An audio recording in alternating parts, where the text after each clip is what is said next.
Hello, hello, hello. Good morning. Maayong buntag Luzon, Visayas, Mindanao.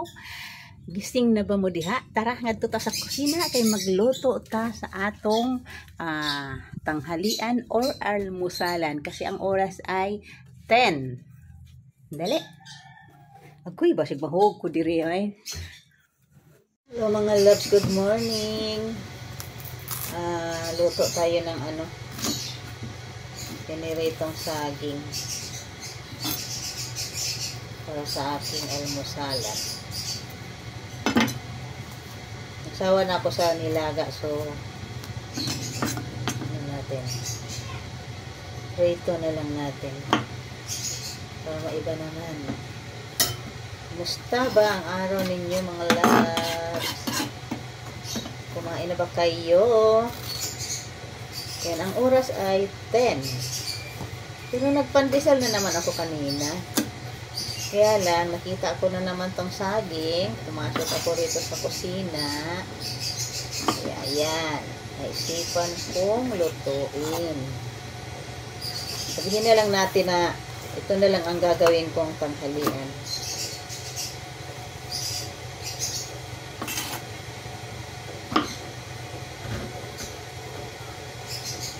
Mag-isa na naman ang inyong lola rito sa bahay. Siyempre, may mga pasok na. Ay, hindi. Wala pa palang pasok. May pasok sa mga nagtatrabaho. Si Bunso, umalis. Pumuntang dentist. Magpapa-adjust ng kanyang ipin.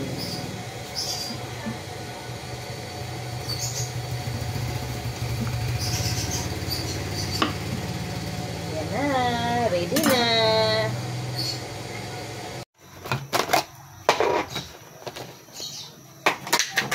Prepare tayo ng tanghalian. Tanghalian saging. At ito, ilagay ko na muna ang ating painit na tubig sa thermos. Sira na yung aming electric kettle, kaya bumili ako ng thermos. Para hindi maya-maya ang so, ayan na ang ating saging. Ilagay na natin sa kawali.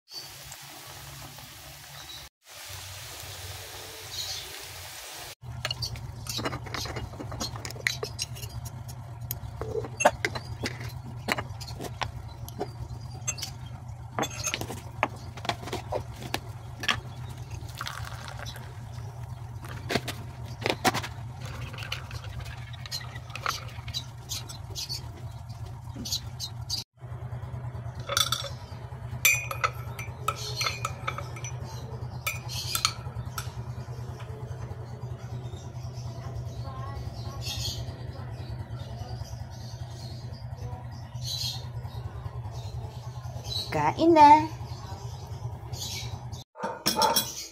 Kasi, kain na. So, tulad nga ng sinabi ko, ito na lang ang aking tanghalian. Kasi ang oras ay 10:30 na. Sarap talaga ng kape kapag makulimlim ang panahon at umuulan-ulan. Tapos parisan mo ng saging. Yummy.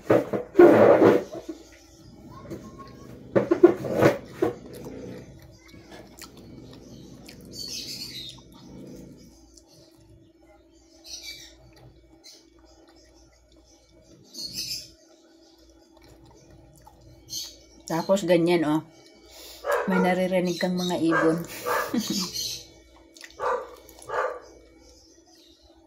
Sarap mag-almusal. Almusal. Sa iba. Sa akin, tanghalian na to. Kasi nagpandesal na ako kanina.